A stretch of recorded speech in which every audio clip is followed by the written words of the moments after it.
So this bar right here this plate will remain, and then we'll be removing this guy.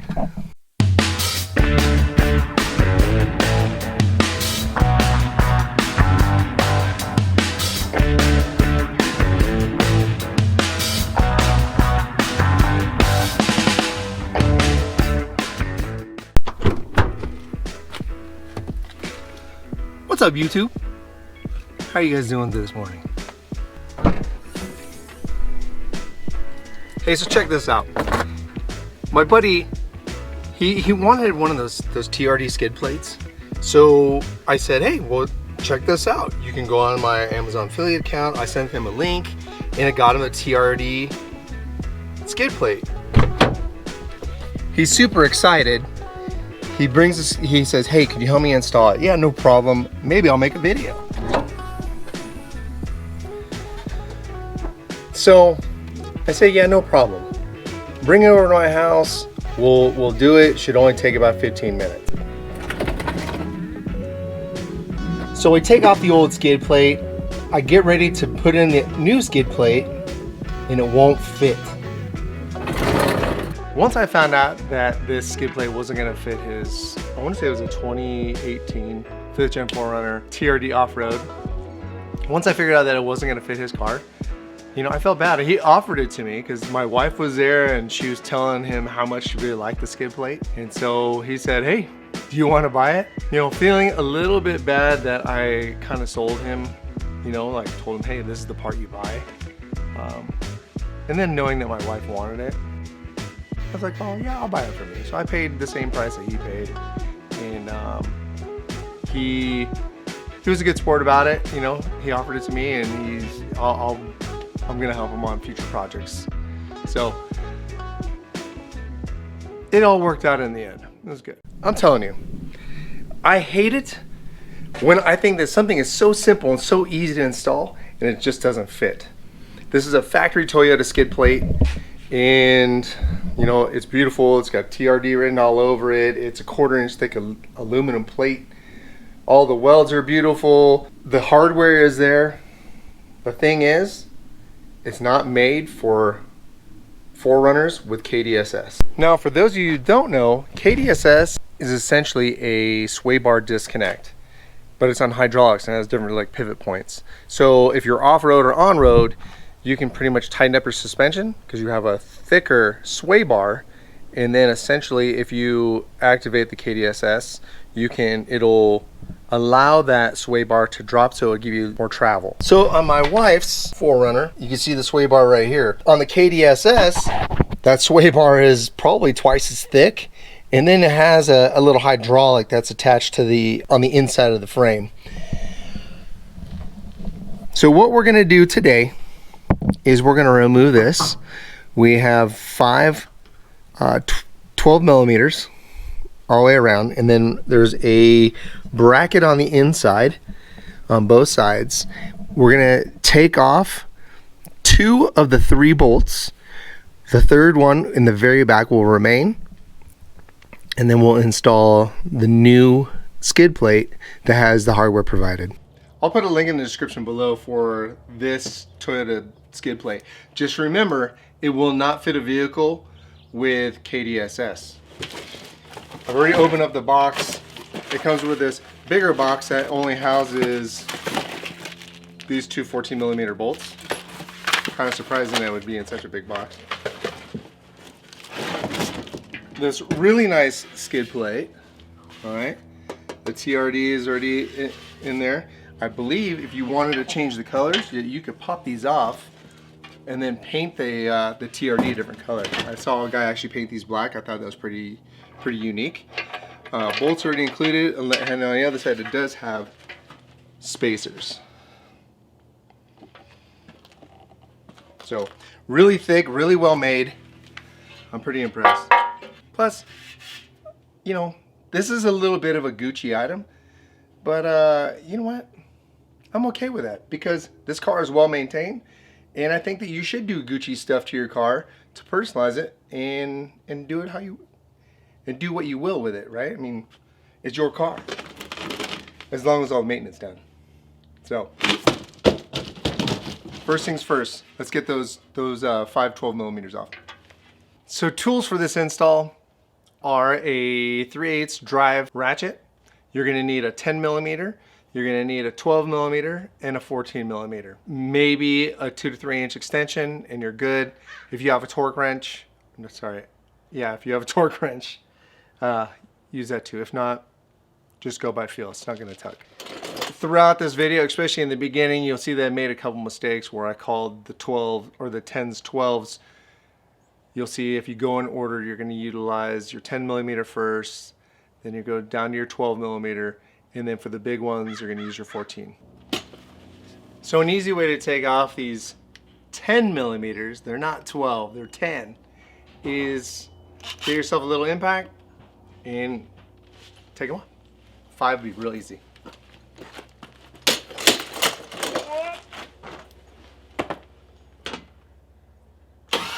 And all it is covering a plastic cover up in the very front.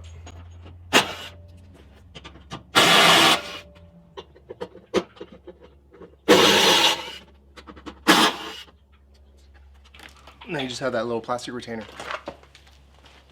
So the hardware, this fastener, and this little plastic piece, you're not going to be needing it once you install this TRD front skid plate. And even with that bar down there, you're not going to need it. You're not going to need the hardware or any of that stuff. So do what you will with it. For me, I just keep it because you never know if this thing gets bashed and I need a new skid plate. I have one right there temporarily until I pick up another one. So in order to take this skid plate off, you're going to have 1, 2, 3, 4, 5 bolts. You do have one back here, but that's going to hold on that skid plate right there. So 4 bolts. I could have swore that those were 14. They're actually 12s.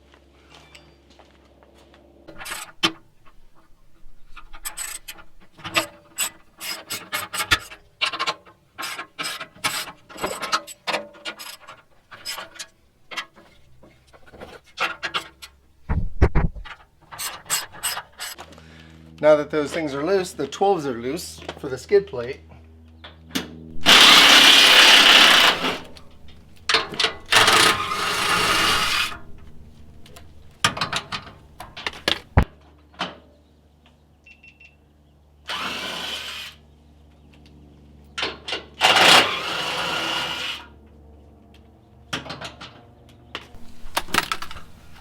And so you'll see that it kind of swings down the hinges because there's these 2 little hooks in the front.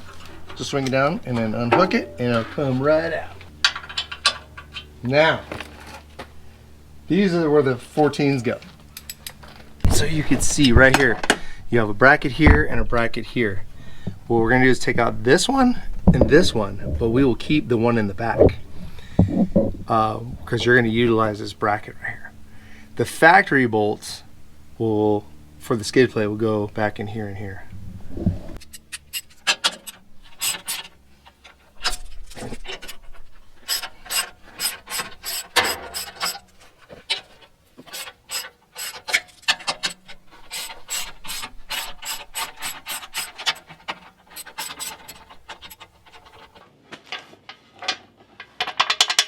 Built-in spacer, hole for the back of the bracket. This thing is pretty nice.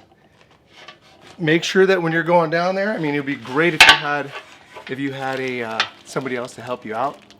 And always a good idea to put anti-seize on all these bolts. You know, especially if you're in a wet climate. So let's throw some anti-seize on this and then.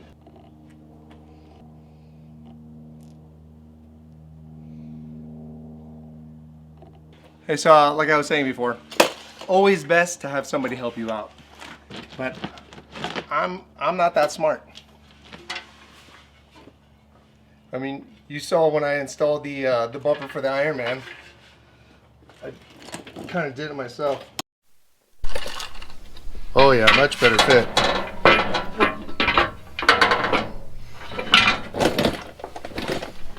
Much better fit.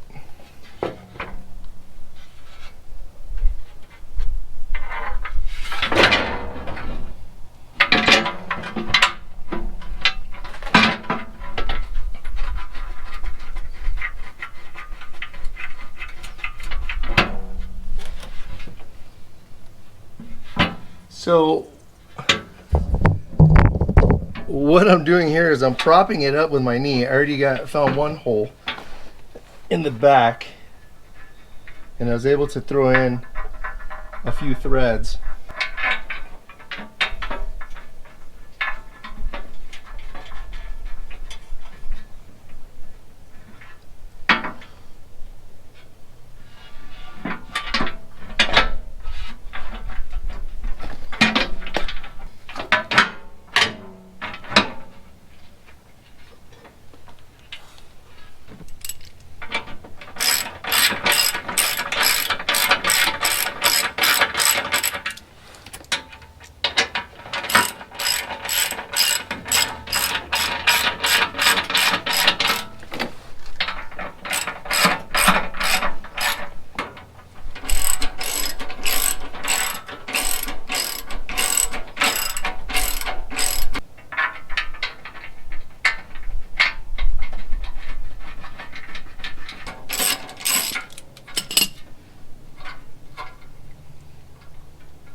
That's interesting. That's super interesting.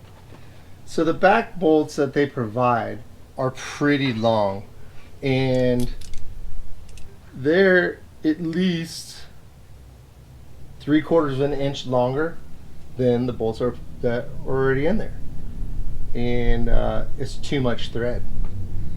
So I use the original bolts in the rear, and they're fine. You have probably 4 or 5 threads that are going up in there and catching it. So, and plenty of threads in the front.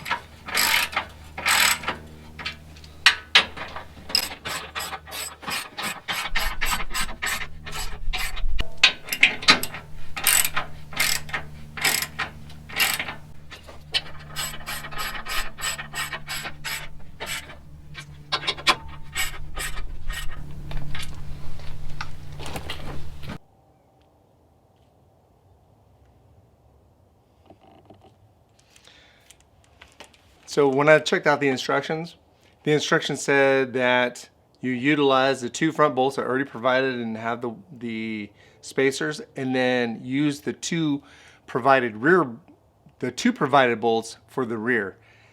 They're just too long. They're way too long. But I'm sure that if you had enough determination, that you could probably drive those right in there. I used the other ones that came with the actual brackets, and they're fine. I had more than 5 threads in there. It went in there, and I'm sure that if I checked it, it would tap out at the very top of the nut. When you're all done and those are all tight, don't over tighten them. Torque them down at 22 foot-pounds.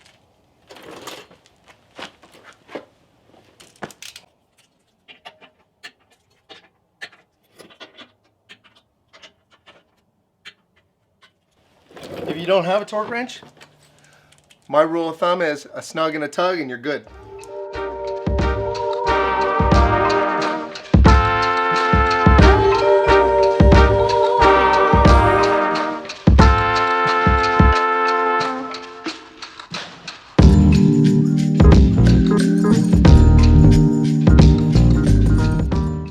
So I have a friend that always says maintenance over Gucci. If your maintenance is all tip top, then hey, why not? Make it a little Gucci. Do what you want on your car. Make it how you want to make it. You know, it's your car. Personalize it. So this is my wife's car. She likes it. I put that skid plate in. It looks awesome. Hey, if you'd like and you want to purchase the same skid plate, a TRD skid plate for your 5th gen 4Runner, there's a link down below. Go ahead and hit that. It's a genuine Toyota product. You can get it through Amazon. The shipping was really, really fast, and the return policy is pretty excellent too. So if you hit the link, yes, I'm an Amazon affiliate. I get a little small, tiny percentage. There's no additional cost to you guys. There's actually nothing. It just kind of helps out the channel.